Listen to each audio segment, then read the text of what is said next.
Welcome back, everyone, to another episode of Talking Smack, where we talk superheroes, movies, animation, comics, and much, much more. I am your host, Josh Scar, and joining me, as always, is Alex, and he's got a little baby with him. I do. I've decided that now that I'm a big sentient cat, I am adopting smaller cats and hoping they become sentient as well. That is my goal now. I don't think it's working. Mostly, I just feed her. So she's the one that has made you her bitch. Yes. Well, I mean, you never said you were trying to make her like a servant. You were just trying to make her be able to talk. Yep, and it's been working great. You guys have heard her a few times those past episodes. Quinn's in here now, just waiting for me to throw him downstairs. Aw, kitty. But we have a really exciting episode for you. As you may have heard, we have the short intro this morning. I guess it's morning. We release in the morning, but you might not be listening to it in the morning. But I don't care. We launch at 12 a.m. in the morning. So this morning, we are having an interview with the wonderful Adam Rose, who has a new comic out. He was kind enough to give us issue 1 of 5 for his upcoming miniseries, Huge Detective. And we're going to hear from our friend Antonio over at the Cultworthy. And I forgot to get rid of his promo from the soundboard. Way to go, Josh. Thank you. I'm squishing your head. We're going to hear from our friends J and K over at Fuck My Work Life. And when we come back, we're going to have our talk with Adam Rose. We'll be right back.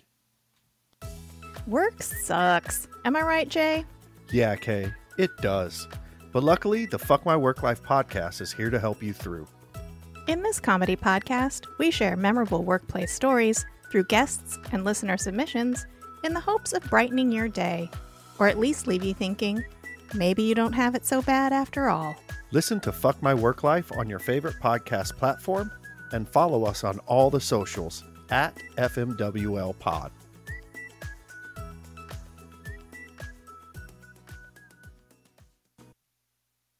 And we're back. We are here to talk with the comic book writer, Adam Rose, who graciously sought us out. And we talked to him once before about his previous work with Corollary.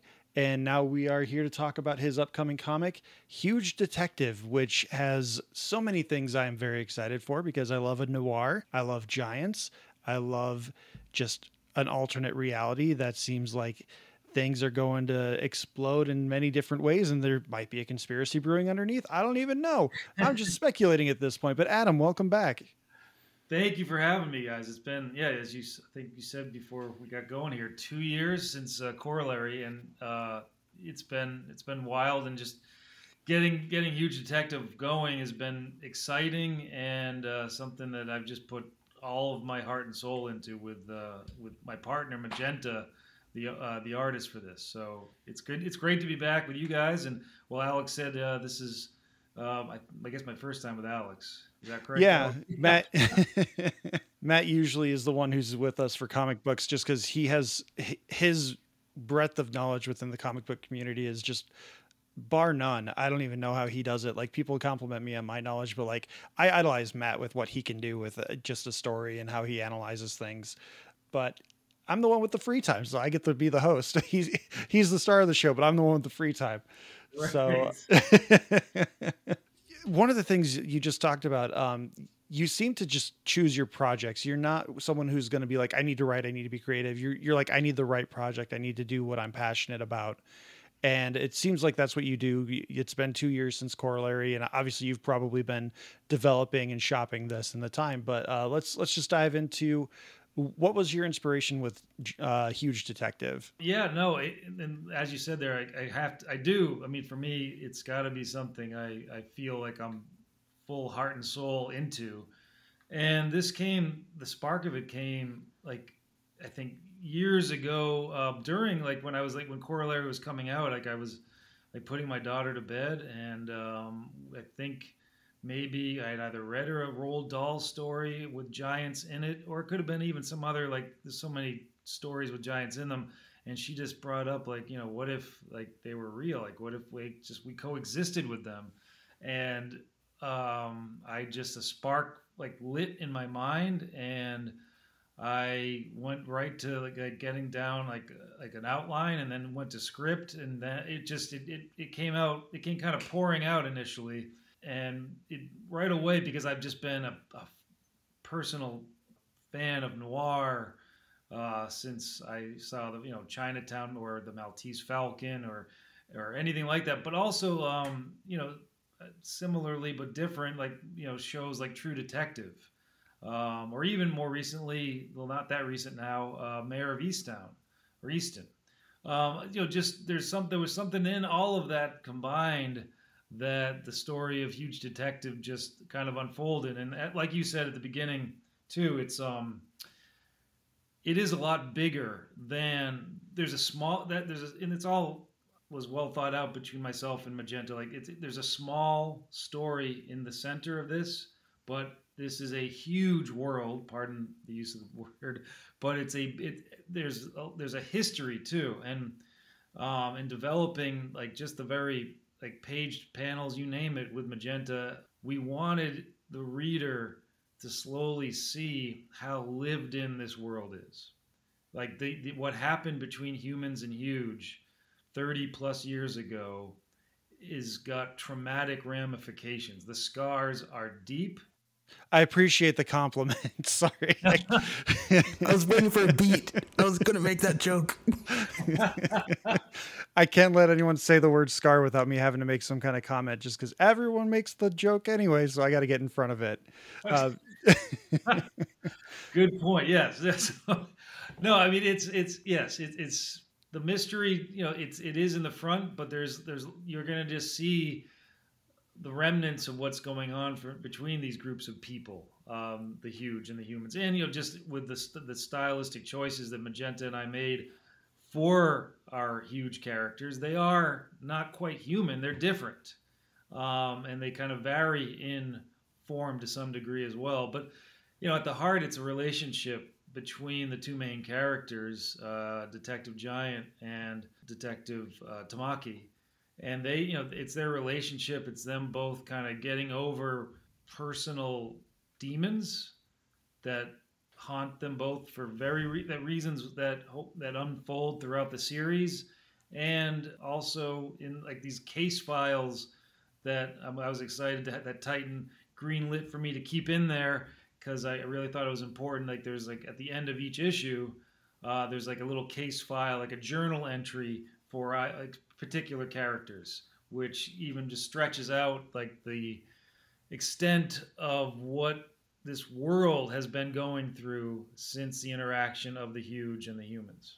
I got to say, I really like that you were sparked by your daughter, because as I'm reading the first issue, and it gives us how there's a bit of a treaty between the Huge and the humans. And one of those is that a lot of the Huge are used as transportation. And that beautiful little Magenta Keen's artwork of one of them walking through the water, and it has a hotel. Please tell me you plan on visiting what a human hotel is on the back of a Huge is like. Because because you even add, like, they never step on land. So do they turn around? Do they kneel? Do they take it off like a backpack? A hotel, sit down on a beach like a backpack? Is that like a vacation destination? I need to know. I knew you'd like that. I am thrilled to hear you even highlight that. And let me just tell you, you're in for, I hope, a exciting treat. Like all the way, you'll see references to what you're kind of talking about, where the Huge live, formerly known as Australia. There is something that's going to happen. There's going to be something, and it might blow your mind. I hope it blows your mind, because I Fantastic. think with what you just described there and the way Magenta's portraying this stuff, yes, that's what I'm talking about. Like, yes, I have one story here, but I have like half a dozen in the hamper as far as what else is going on in this world, even beyond our two main characters. Yeah, I have to piggyback off of what Alex was kind of building on there, because we've talked about your previous works with Corollary, and I'm forgetting the Playground one. Yeah, Playground, Attack of the Gurglebots. Yes. One of the things that I just appreciate about your writing style and the way you collaborate with your artists is that by the end of the first page, you're in the world. Like, you do such a great job of making the world understandable within the first couple of pages or even first couple of panels that the giants are huge. the humans are dolls and we're going, and it flows so well. And I just had to compliment you really quickly about just the world building. You're with corollary too, like the first couple panels, the first couple pages, I'm like, okay, yep, this is the world, I'm in it, we're going. And I appreciate that because it is a noir as well, we have to have that like before times moment as well. And Magenta's art and the penciling to make it feel kind of almost like a real footage instead of like just a normal comic or like retelling. It adds a mystique to it that just it hits really well, because it's like, oh, it's the long ago, 30 years ago, but you see these horrible images like the bomb going off in Nagasaki and everything, and it resonates really well. No, I mean, I appreciate all of that, and I mean, Magenta is like so vital to all of this. His style. I saw him originally. I saw him in his work in Jenny Zero, the Dark Horse Kaiju comic, and I just reached out to him. I didn't know him. I just reached out to him because that was right when I was writing or finishing writing all this, and I kind of cold called him on like Instagram or something, and that was it. And he was on board from there, and it's just been having his collaboration and partnership on this makes every page. And the other thing too, and he insisted on he's doing all the coloring of his own work.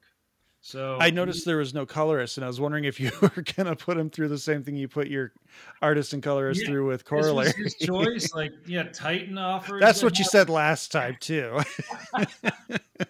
Well, Rob, who I love for Corollary, he hand watercolored. Mm-hmm. For Magenta, he is doing things digitally. This isn't like him with a paintbrush, but it's still the challenge. It still looks really good, and like the palette's not quite that watercolor, but it does remind me a little bit of like what Phil Noto does. Specifically, back in 2014, he did a Black Widow and Chewbacca series where he did the art and coloring, I believe. And it's very reminiscent. I think it leans a little more into the digital watercoloring style, not quite like this where it is a little more matte, I believe would be the proper term. Yeah. But the coloring and everything is still on point. Like shadowing, everything just works perfectly, and it fits the aesthetic as well. Oh, completely. No, and I mean, there's just the little details too that Magenta's bringing into the, like, you brought up like the giants, the huge with the hotels on their shoulders, but you'll see if you like just. Because the war, the Omega event that happened between humans and Huge 30 years ago did hit like U.S. soil and whatnot, you see remnants of like those battles, those that like just even like bones being used or repurposed from the Huge to be like parts of the infrastructure that still exists in human cities. So it's got a lot of rich detail that. And it's something that I really appreciate a lot, because not in every partnership, every artist you work with, I've learned everyone has you have a different relationship, and I'm sure you all know that with the relationships you have just in the interviewing. For Magenta, he's been such a treat, because we like early on there we would like Zoom, FaceTime, whatever, every couple of weeks, just chopping it up and adding new ideas, and we're always talking to each other constantly on like instant message with, it's just the communication doors are always swung wide open, and it's made it so incredible to work with him on this. So it's, and we're going to be having issue 1 come out August 7th, I believe.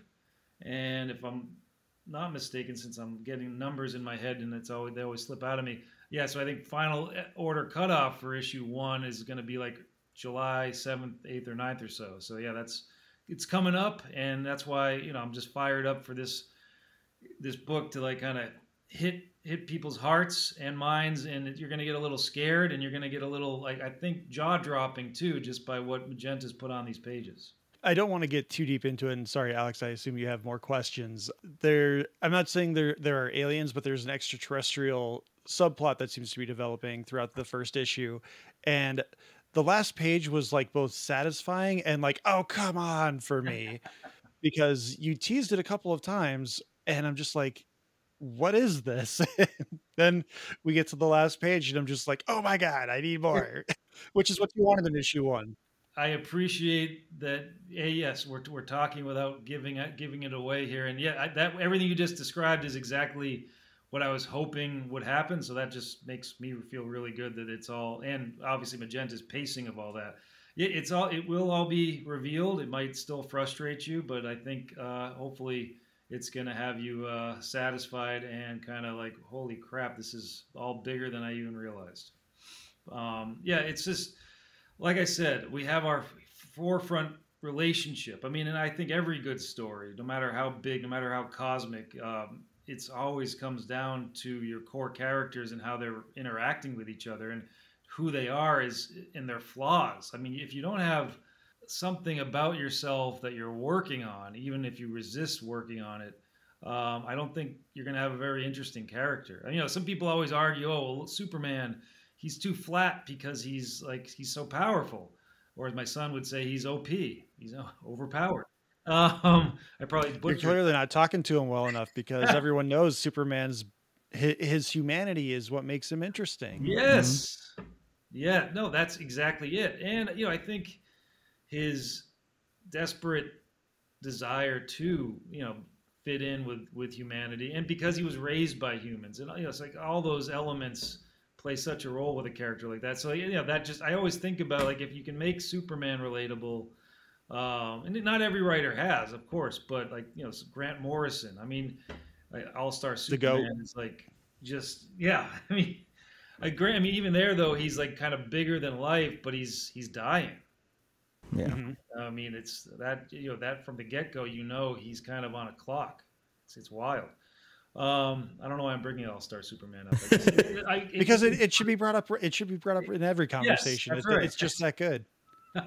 I have to say, I know Magenta King did it. It was fantastic.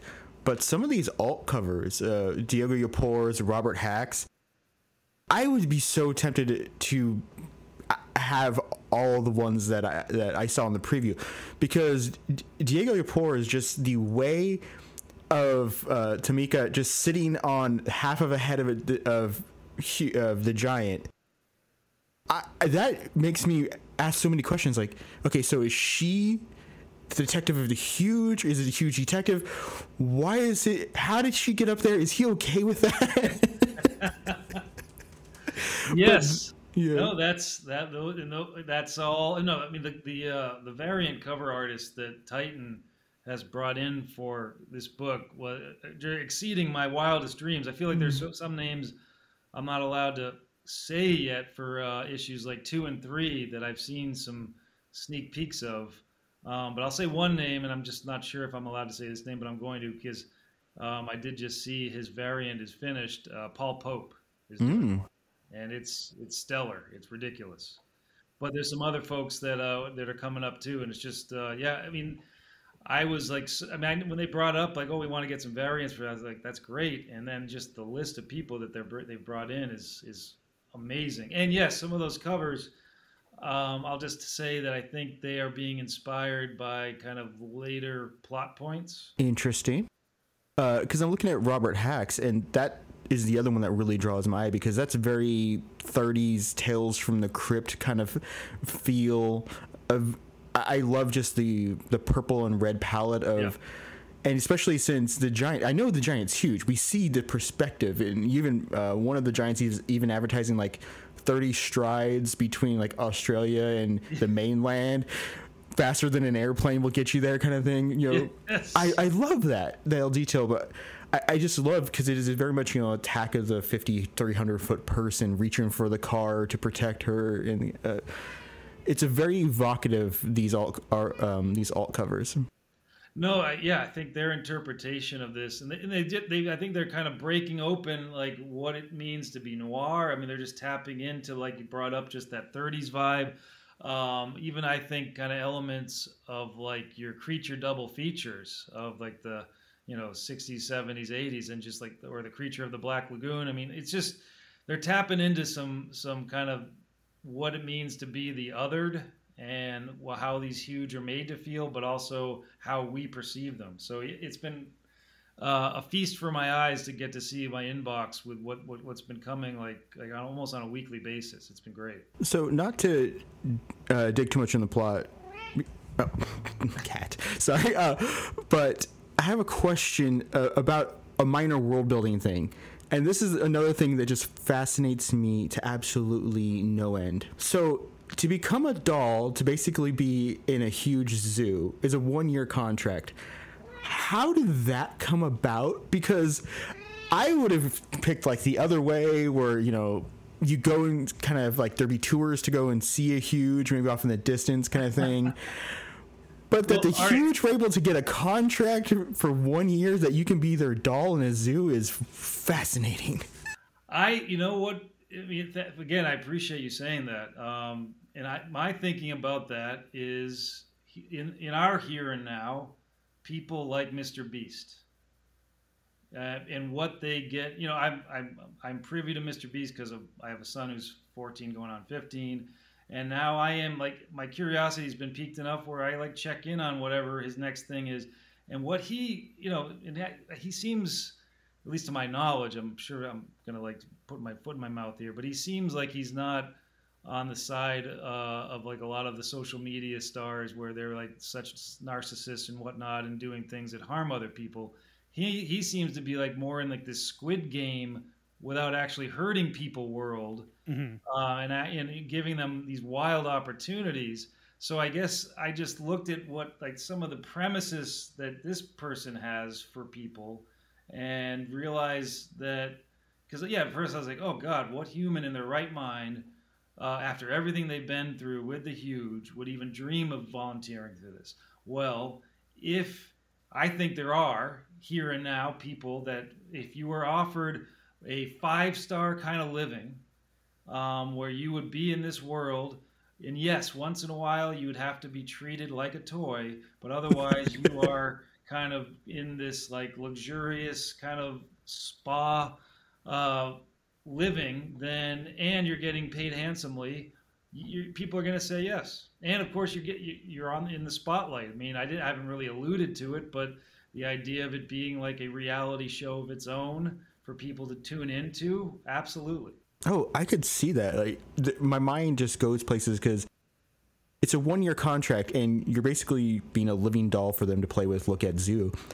But if you're really good at it and you get multiple huges that are just interested in you and like, what are you good at? What can you do? It kind of reminds me of the King Kong remake where Naomi Watts' character entertained him by doing her vaudeville acts. That's right. And then he's like, and then immediately falls in love with him. He falls in love with her. I am thinking of the same thing. Like, do they negotiate? Is it more of like exclusive? Like, do you move from like the main pen of the zoo into an even nicer accommodation? What must it be like to have a huge fan, to pardon the pun? I think there's a whole series right in what you're describing. Yes. I mean, I think that interaction and someone becoming a quote unquote star in that world and the distaste that would bring for some people back home and what they've been through and like I said again, like the trauma and the scars of the past, it's all there. So don't bring my dad into this. I'm sorry. So no, I think that's like a vein that is been exposed in this main story, but could be tapped a lot further down the road. That is rife for satire right there, though. The poignant satire, though, because that's something that, like you said, it could be a take on modern viral society and influencers and everything. Like, right. Yeah, you have your vocal fan base, but you also have a very vocal minority who's like, oh, this person's the scum of the earth. Look at what they're doing just to make a few bucks. Right. Exactly. So, and I'd be remiss, I haven't mentioned him, but DC Hopkins is our letterer for this, and he did Corollary for me. It's been great working with him again. He's very patient because my process, sometimes I'll like see something that I want to change and he'll be willing to go back and forth with me. So having him on board, a pro's pro as a letterer is just, I've got to give a shout out to him. And also just, Titan in general has been amazing. I'm thrilled to announce They've invited me. I'm going to be at San Diego Comic-Con doing a signing. Awesome. Amazing. That Friday, whatever, like July 27th, whatever that Friday is of the Comic-Con week. So that's blowing my mind as a dream come true to get to be there with them, and it's going to be cool. And Magenta and I are hoping to have some announcements of being together later in the fall by issues like 3 or 4. We're working on that, so it's all been just amazing seeing these things kind of develop. Yeah, that's awesome. So it sounds like this is not really like, 4 or 6 issues and kind of wrap up. You want to keep this going. You said you have multiple ideas, and I'm just, like I said, I'm just fascinated by the world. Yes, you are telling a good noir story, and I'm intrigued by that, but it's all the little tidbits that you've already left in issue 1 that I just want to explore. And there's going to be more coming at you. That's what I mean. Like Magenta and I keep talking about the stories behind the story, like the story in each panel. It's there. So I love hearing that. And no, I have. Yeah, I do. I have a lot of little. I mean, even some of the journal entries in the ends of issues, I picture as full series. That would be wonderful to get to explore down the road. No, I mean, I look at like such incredible like comic stories that are coming out right now. One that I'm blown away by, because you don't see it very often, and it's about to conclude, is Ram V's intersecting story, The Six Fingers. Oh my gosh, I'm blanking on the other name, but it's 2 parallel, and this is like a future neo-noir kind of murder mystery, but it's 2 miniseries that they are intersecting. Like there's like the serial killer in the future, and it's about to come to a conclusion. And I've been reading both, which is, it's not like, I know I sound like I'm just describing a crossover, but it's not. It's like this. Kumar and Dan Waters, The Six Fingers. Yeah, it's interwoven and it's about to conclude. I'm just, another thing that Ram did recently. I guess I am a huge fan of him. I'd love to meet him someday. But Rare Flavors, and the way he uses like recipes in the pages, like as part of the storytelling, but they're just legitimate recipes of like different cuisine from like India. And but it somehow adds this richness to the core story. Melissa Flores did something similar with The Dead Lucky. She had I can't remember. It's some kind of, it's like a Asian Mexican fusion kind of thing. So there's like bao buns, but they're also mixed with like taco recipes and stuff like that.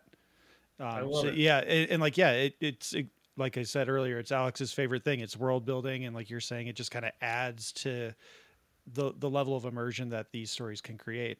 No, I mean, I am a just comic book person to my bottoms of my feet since I was a little kid, and I voraciously read them. I read, yes, I read your big 2 still, and never will stop, but I read, like Fantagraphics, First Second. I mean, just the most recent Daniel Klaus, Patience. No, not Patience. Oh my gosh, what's the newest one called? I can't even remember the name.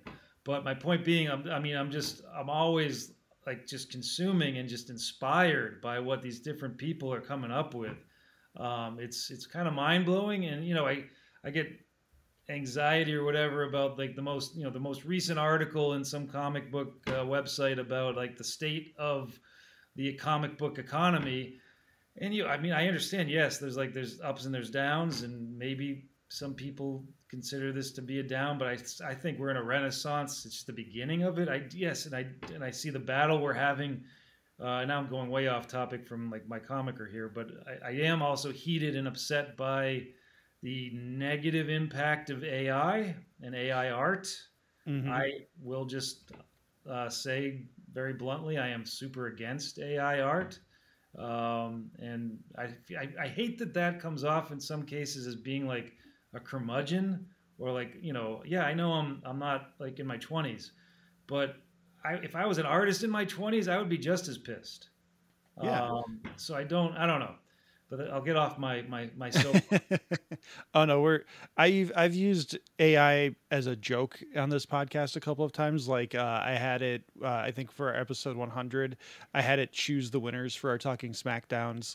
So and Yeah, like I'm I just fine wanted with to, that. I Yeah, wanted yeah, to see what it would do. I wanted to see what it yes. would come up with because like Deadpool versus Bugs Bunny, like who doesn't want to hear what AI has to say about that? Because Yes. AI is like it's not interesting, it's stupid, and that's why you want to hear it. Is because it's like, what's the stupid reason it's going to say Bugs Bunny wins?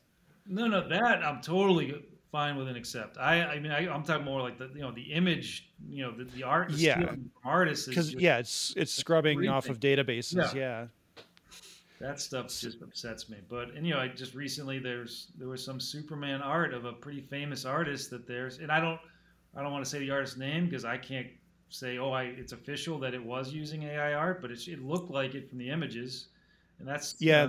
I saw what you're talking about. There's like a double swoop on the yeah S at the bottom and everything, like very obvious little AI gaffes that yeah it does. Yeah, it's frustrating, especially that companies are trying and corporations are trying to push it because it's going to save the corporations money. right No, right I like collecting. I have a few pieces around the room of my friends' art that do it, and my friends have never gotten super famous. They earn a living at it. They have a job, but then they do it their passion. And I could not imagine looking my friend in the face and being like, "Oh yeah, I'm an artist now. I'm a great prompt generator." And so I did not hire you to assist me with my comic book or like the cover of my novel that I'm working on. I made it myself. Well, that circles all the way back to what you were, the premise I have of like, people going and being, living dolls for the huge. I think, we are a diverse humanity, and there are people that have very different priorities or will call themselves an artist, where in my mind that is as far from it as they could possibly be. So yeah, we're in a wild west of times. But I guess my original point, just as far as the world of comic books, and something else that and this does connect to Huge, circling all the way back, because Magenta too, he's heavily inspired by manga, and I've been prior to even to like partnering up with him, I've been making a point of reading more manga, both just for entertainment, but also just for me as a writer, and seeing like the way they lay out a panel or the action sequence and you name it. And like the most recent thing I read that I was literally choked up. I don't know if you've heard of The Soloist in the Cage. I've heard of it. I've not seen it. Oh, it's gut wrenching in the best possible way. It's beautiful. It's this. I mean, it's a simple enough premise, but where they're willing to go in their storytelling in the first volume. It's this prison colony that you don't really know a lot about, but somehow people are dropped into it, and then there are these walls that go like hundreds of feet in the air.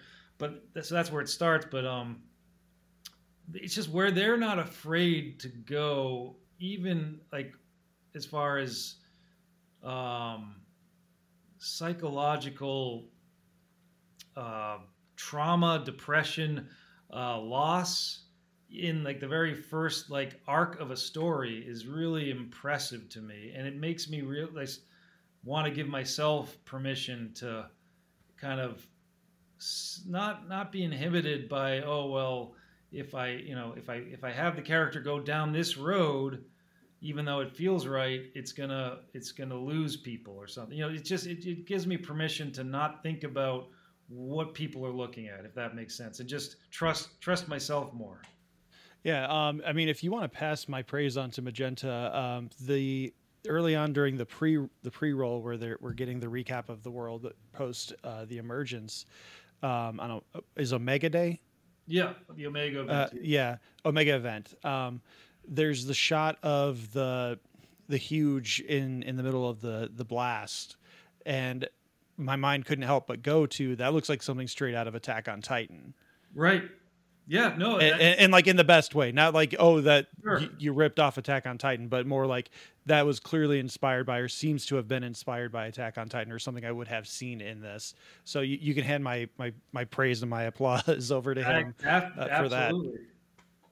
Yeah, no, in Attack on Titan, I've read a little bit, I've seen some of the series. I should probably watch more of that. I mean, it's just beautiful and horrifying, and yeah, that's a great example of not shying away from just devastation for your main characters on an episodic basis. Like, you know, there's no sugarcoating of what goes on in that show.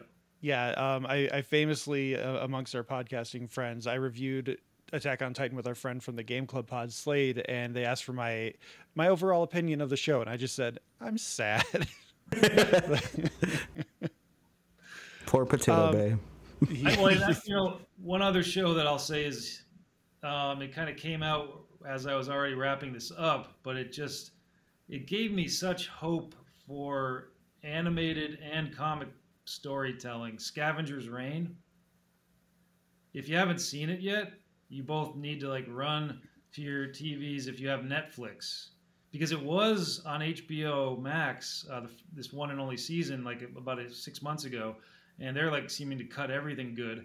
But it is on Netflix, and it is some of the most gorgeous, brilliant animation I've ever seen. And it's not what you think. It's almost like watching like a science fiction eco documentary. And that's what, and actually that the creators, because I just deep dove on them, they were inspired by like micro documentaries, like looking at the world under a microscope kind of stuff.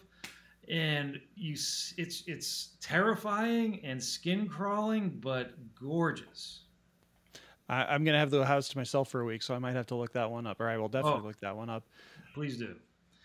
So getting back to Huge Detective, I do want to compliment one more world building thing, and then I have one more like procedural question regarding like your process with this. I love that you had the humans monetize the giants, not just for like the floating hotels and everything, but we had to make them trading cards. And I love that touch, because of course we would. Yeah, no, thank you. And that's something Magenta and I have like hoped or brainstormed about, like actually making like those trading cards, because that's our third main character, Manny, who's in prison and also dealing with schizophrenia and thinks he is a huge, and he's obsessed with the huge.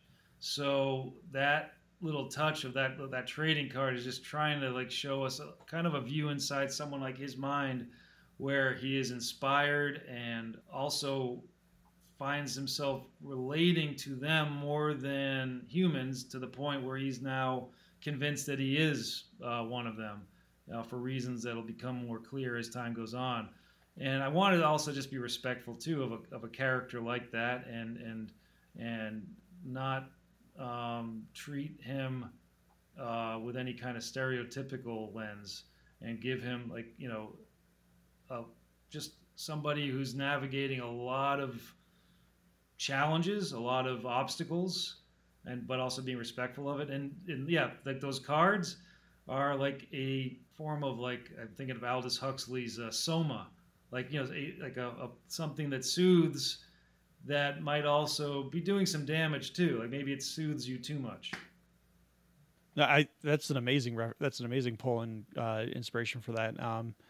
Because yeah, Brave New World is one of Alex and my favorite books. Oh, you guys, I didn't know. Me too. Can we geek out on Huxley for a split second here? Of course. Have you? Because when I read that, I read Island of his, which is the antithesis. It's an actual utopia in a dystopic world, which is amazing. And then the really funky one, Apes of Essence. I don't think I've read that one. I haven't gotten to that one either.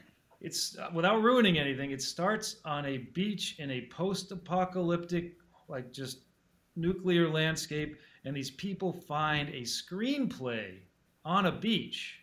And then you get into the screenplay. God, it's been so many years since I've read it, but like even the premise of the screenplay is about this utopia, while these people are living in it. It's wild. And Huxley, even if I'm remembering correctly, he does go switch into a screenplay format for that one. Okay, that sounds like House of Leaves style, and I'm all for it. Yeah, no, I mean Huxley, gosh, yeah. More Yeah, people. Alex and I were both really excited for the Brave New World TV show that was coming out with like Alden Ehrenreich was starring in it, and then we saw the first episode and we're like, "Oh, this is it." They just took the name; they didn't do anything like Yeah. we were supposed to. Oh, I got maybe to episode 6 now. It's like I'm out. I can't do this. Yeah. I tried, and I have like slightly higher hopes because I feel like it's kind of inspired by it. And I didn't even finish the first season though, but I felt like the Silo was pretty good. I've heard good things about the Silo. I haven't seen that one yet. I think that's on my list when I renew my Apple TV when Shrinking comes back. That's a good reason to.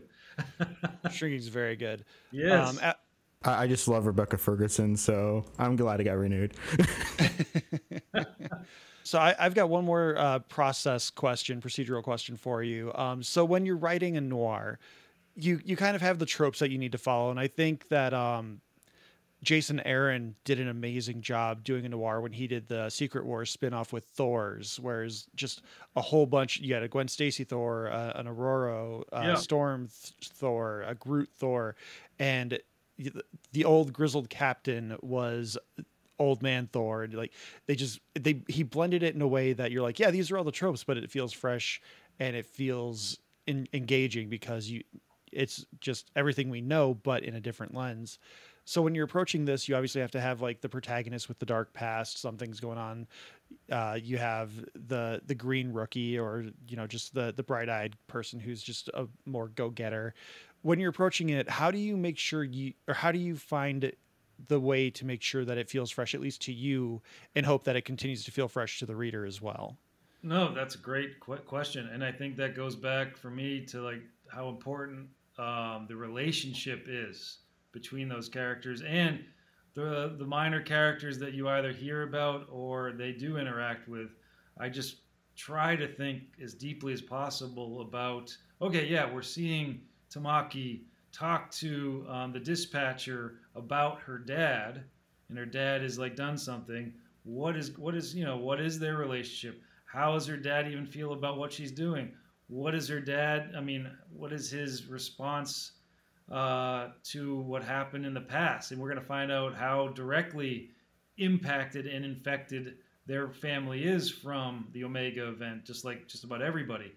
And then, yeah, as far as like just keeping it fresh, I think because I had to blend the genres of like Roald Dahl and fantasy and science fiction, because that is definitely an element here. It's not just like BFG or the Twits, two of my favorite Roald Dahls, but it's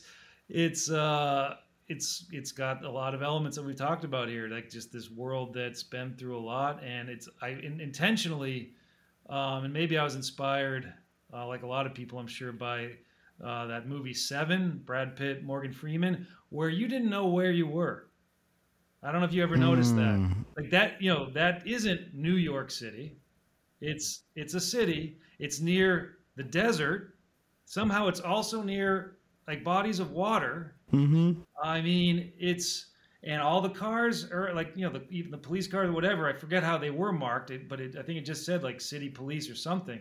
Like the intentionality of just not quite knowing where and when you are was, I thought, incredible.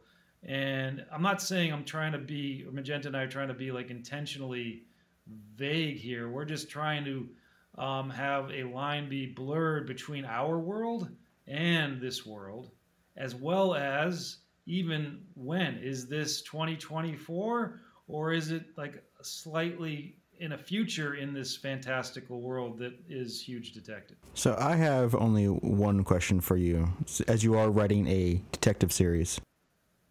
Columbo or Jessica Fletcher? Oh my gosh. Oh, that's not fair. I mean, that's really not fair, because we grew up as a family watching Jessica Fletcher. But Columbo, and that just the way he plays you, more so than Jessica was she's a know-it-all in the best possible way, but Columbo plays it like he knows nothing. So personally, I'm gonna go Columbo, but maybe I'm lying to myself. I think Cabot Cove has a special place in my heart. But I gotta say, I gotta be with you with Columbo, because it took me a long time before I realized that Jessica's looking to solve the case for the audience, whereas Columbo, we're waiting for him to solve the case because we know who the bad guy is, and we're like, how's he going to do it? How is he going to do it this time? And every time it's like, just one more question. You know? Yes. Oh man, and I don't think you can smoke as many cigarettes as he did on camera anymore. Not on prime time. No. Alex, if you don't have anything, I have one final question for Adam, and it's usually our first question, but I broke tradition because I forgot. But it's the question that we typically ask as our icebreaker. But Adam, what you doing? What's the thing you're doing away from the things that make you stressed, like your work? What do you do when you're not working and you're just trying to relax and have fun? Oh man, I'm a huge movie goer. I want to see and I have high hopes for The Bike Rider or The Bike Riders. God, I'm butchering the title. Tom Hardy doing a funny accent. That's all that matters.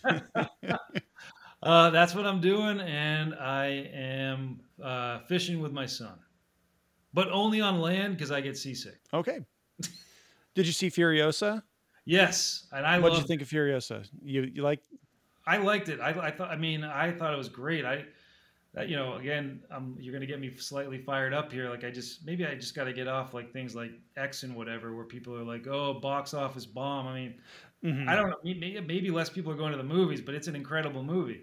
I loved it. I thought it was great.